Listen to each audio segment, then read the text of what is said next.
Owls are among the easiest of all birds to identify. They have a rounded, flat face with big eyes that's almost human.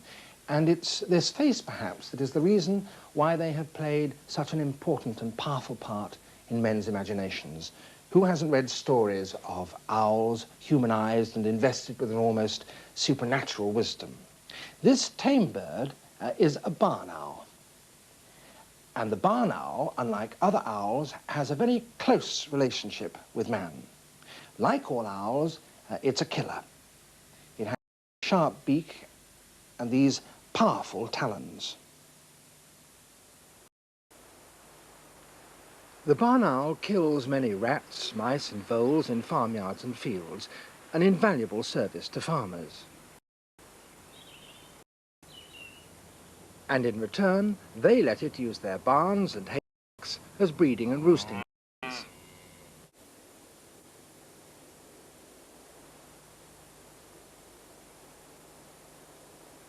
They even used to provide special areas so that the owls could easily fly in and out.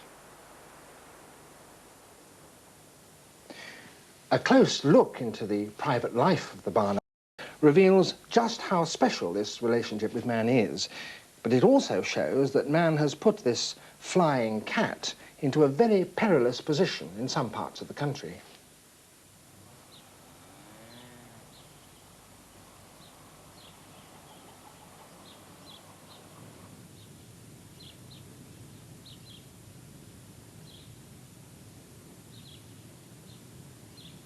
It's the white-breasted barn owl we mostly see. With a wingspan of some 30 inches, it stands about 14 inches high and has the typical flat, heart-shaped face of the owls and large, dark eyes. It's extremely difficult to tell one sex from the other. The male and female are almost identical. Occasionally, the dark-breasted barn owl from Scandinavia or Central and Eastern Europe turns up as a rare visitor in this country.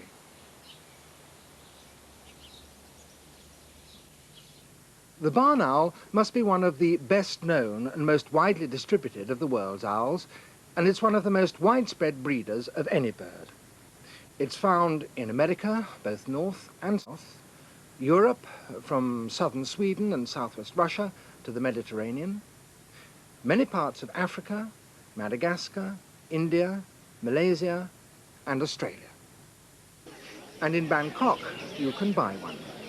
This would be illegal in this country, where it's a specially protected bird.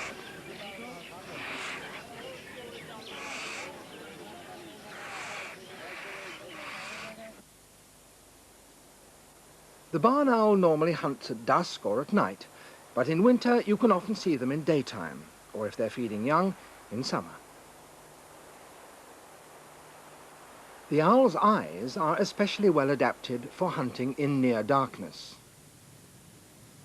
For the size of its skull, they are enormous, and curiously, they are fixed by a ring of bone and can't be moved as we move our eyes.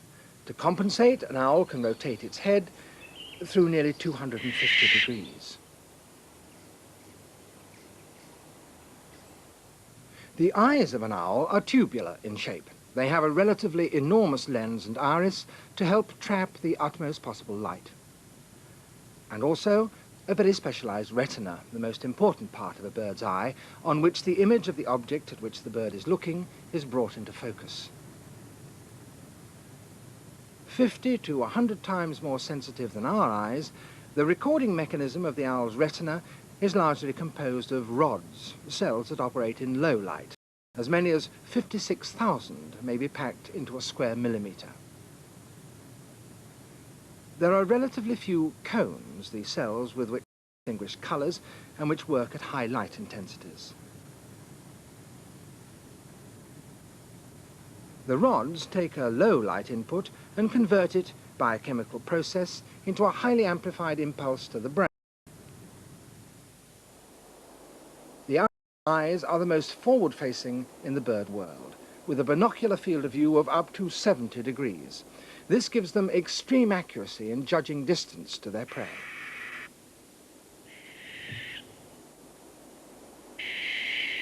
Under experimental conditions, we can watch the normal catching technique of the barn owl using its eyes.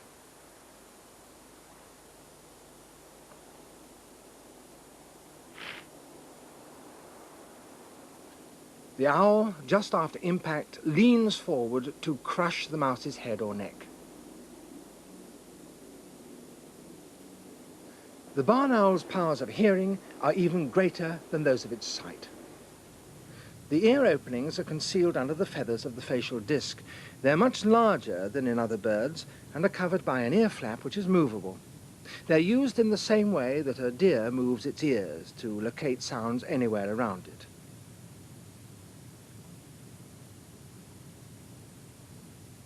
The ear flaps of the barn owl are not symmetrically placed, even though the openings in the skull are level.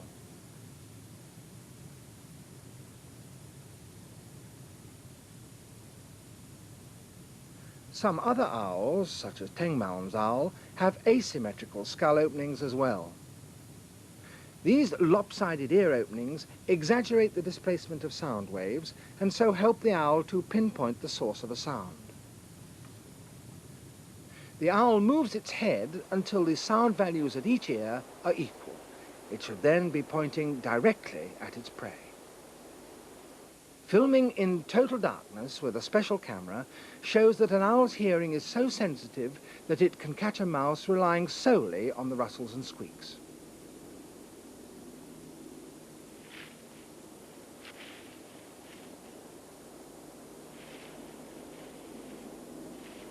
Even in total darkness, guided solely by sound, the owl homes in unerringly to make its kill. And the killer has further special features. All owls need to fly silently for two reasons: to catch their prey unawares and also to hear without interference. The barn owl's feathers are specially adapted for silent flight. The edges of most of the main flight feathers have sound-deadening features.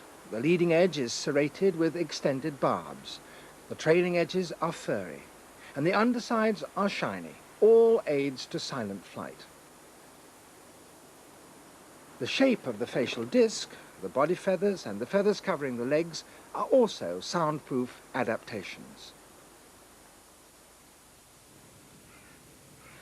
The silent, ghostly flight of the barn owl is undoubtedly one of the reasons why the bird has been surrounded by so many myths and superstitions. On February the 3rd in 1907, an event occurred here in Norfolk, close to where I'm standing, which caused once again stories of will-o'-the-wisp and jack-o'-lantern to circulate. Here's an eyewitness account. On reaching the top of Twyford Hill, we noticed a light, apparently moving in the direction of Wood Norton. After moving backwards and forwards several hundred yards, it rose in the air to a height of 40 feet or more. It then descended and again went through the same evolutions many times. We watched it for 20 minutes and were quite at a loss to ascertain its cause. Well, the cause was ascertained when a gamekeeper came and shot it down. It turned out to be a barn owl, and it glowed for some time after it was dead. It seems likely that its feathers had got covered with a phosphorescent bacteria from decaying matter at its roosting site, and that this had given it this glow, which, as another eyewitness said, caused it to light up the branches of trees as it flew past. The barn owl's broad wings and its remarkably low wing loading, very lightweight for the area of the wings, are perfectly adapted for its usual hunting technique. Over open ground, it uses a low, rather slow, buoyant flight with frequent glides as it quarters the same stretch of ground time and time again.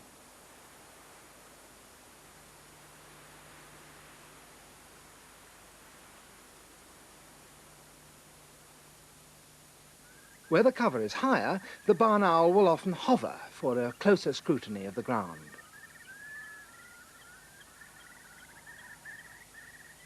The minstrel hovers into the wind. In contrast, the barn owl is indifferent to wind direction.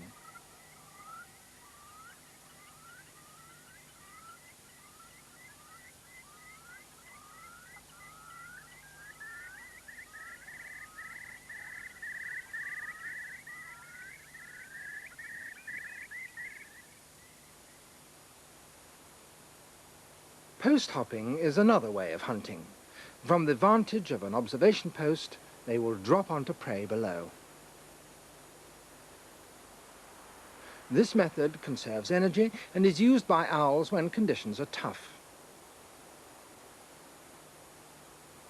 Slow-motion photography shows how the barn owl hovers, pinpointing its prey before diving down for the kill.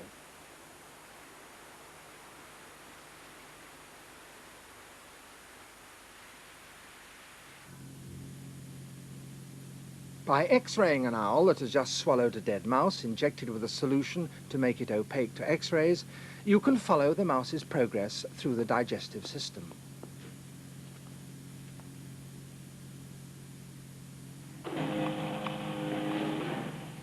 And the X-ray shows the mouse in the bird's throat there. 2 minutes later, it's down in the stomach with its head there.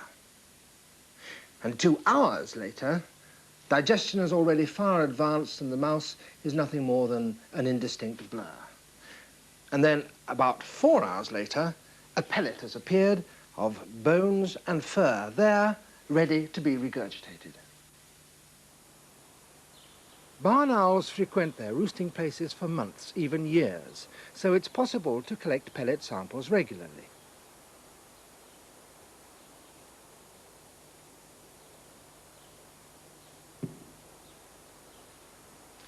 The barn owl's pellets are very characteristic in shape and size, about 1 inch to 3 inches long and about 1 inch wide, black, and when they're dry, have a slightly varnished appearance. Examination of one of them can tell you a great deal about a particular bird's diet.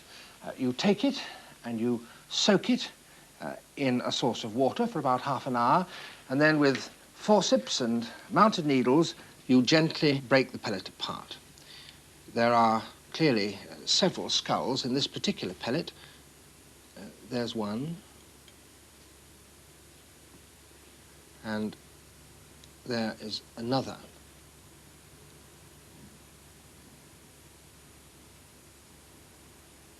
The British Trust for Ornithology provides a key to enable you to identify small skulls like these.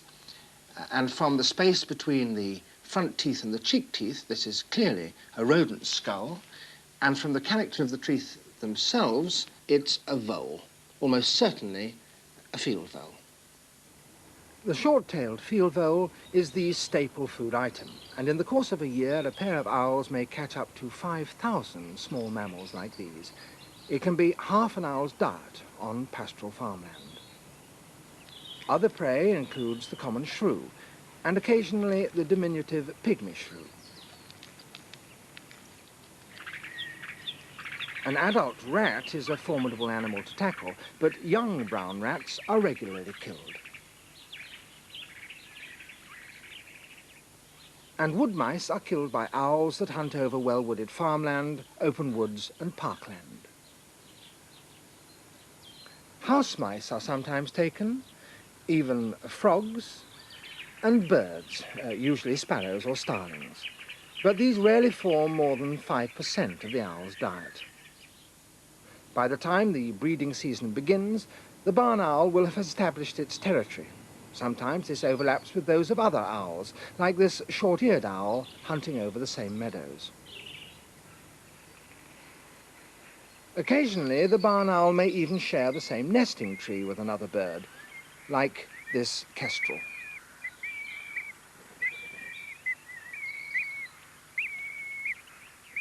The barn owl seems to prefer to nest in man-made structures, in farm buildings or in churches, which explains its traditional affinity for man. They lay 4 to 6 eggs in April or May on a carpet of pellets. The eggs are laid at 2-day intervals. Incubation, which starts with the first egg, lasts for nearly 5 weeks and is carried out by the hen bird alone.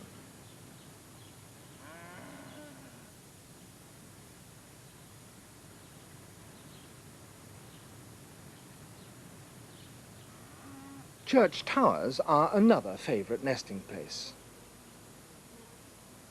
This pair chose the belfry for their nest site.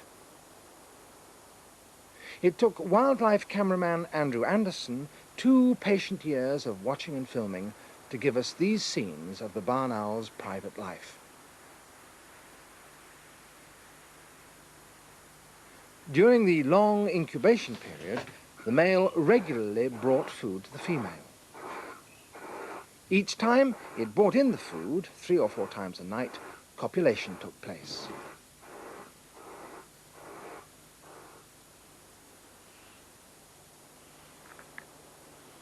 As each egg hatched, the female carefully removed the shells and ate the remains of the yolk sac attached to them.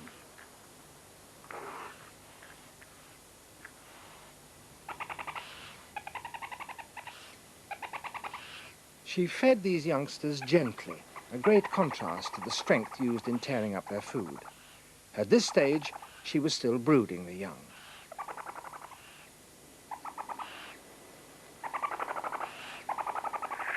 As the young grew older, the female resisted the male's advances and chased him away.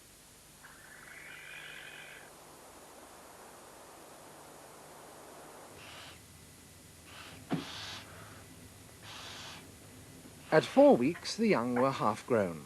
They could feed themselves and were capable, with some difficulty, of swallowing a mouse whole. It was hard work for the parents to find food for the rapidly growing owlets, and many hunting trips had to be made each evening.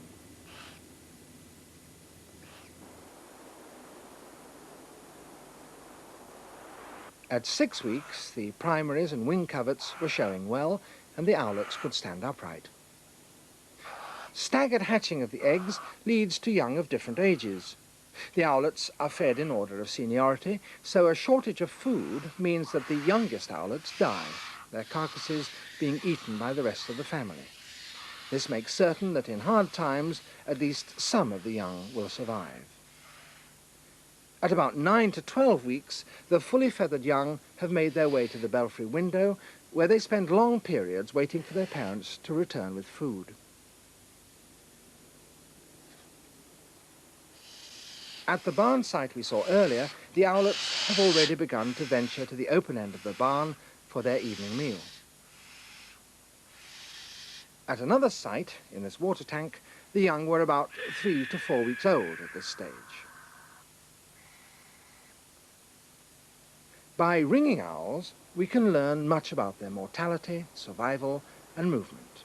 The metal ring bears a serial number which reveals details of the place and date of the ringing, should the birds be found later. From returned rings, we can build up a picture of when most young barn owls die. At first, fed by their parents, they survive well. But the crucial period, when many die, is in autumn, as they leave their parents. The survivors learn fast, and from then on, there are not so many casualties. But for adults, the strain of feeding young leads to many deaths, and the toughest time of the year is winter, when the food is hardest to find. The young barn owls are dependent upon their parents for 2 or 3 weeks after leaving the nest and follow them around. Later, when they've learnt to catch live prey for themselves, they drift off to establish their own hunting territories. At this stage, many young owls die, 50% or more. Winter is another testing time for the immature owls. They only have fat reserves to survive 3 days without food. But despite these pressures, sufficient young barn owls survive to replace those adults which die, hence a natural balance of population.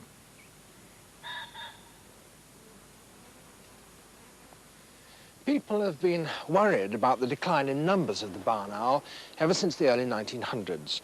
Although it's fully protected by an addition to the Wild Birds Protection Act in 1967, you can still find the barn owl shot dead and hung on keepers' gibbets, and even, I regret to say, killed by the most savage and barbarous, cruel method of all, the pole trap. This poor bird was sent anonymously to the Royal Society of Protection of Birds as recently as spring 1975. It's incredible that the Victorian attitude of killing any bird with a hooked bill should persist in some parts of the country. Changes in agriculture have hurried the barn owl's decline.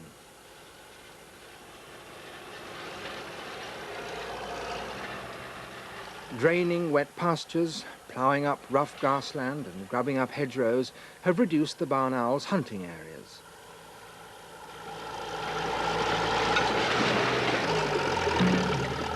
Replacing old farm barns with modern storage buildings has limited the number of suitable, safe nesting sites.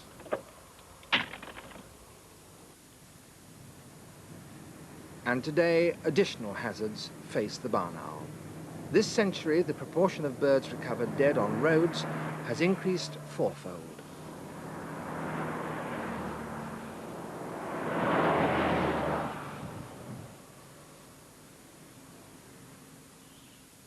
Overhead wires, railway lines, windows and water butts are also lethal hazards. This tawny owl was electrocuted when it perched on a set of high-voltage cables. A gloomy future for the barn owl?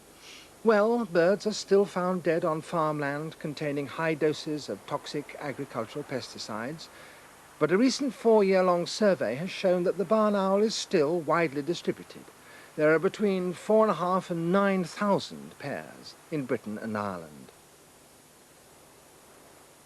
The farmer and landowner can help the barn owl by putting up nest boxes high in a dark, quiet position with easy, undisturbed access to the outside.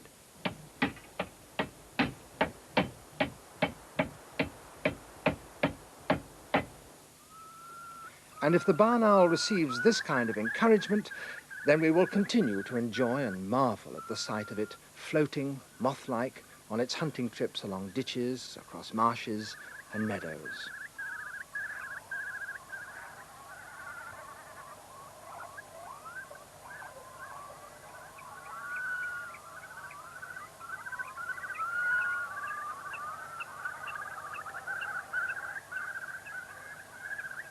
This, then, is the private life of the barn owl, a special companion to man, and a bird about which Thomas Pennant, the great British naturalist, wrote, "It is as useful in clearing a barnyard of mice as the congenial cat." It would be difficult to think of a bird of more use to man, or one which is more susceptible throughout its worldwide range. If man wants to keep the health and companionship of the barn owl, he had better remember that.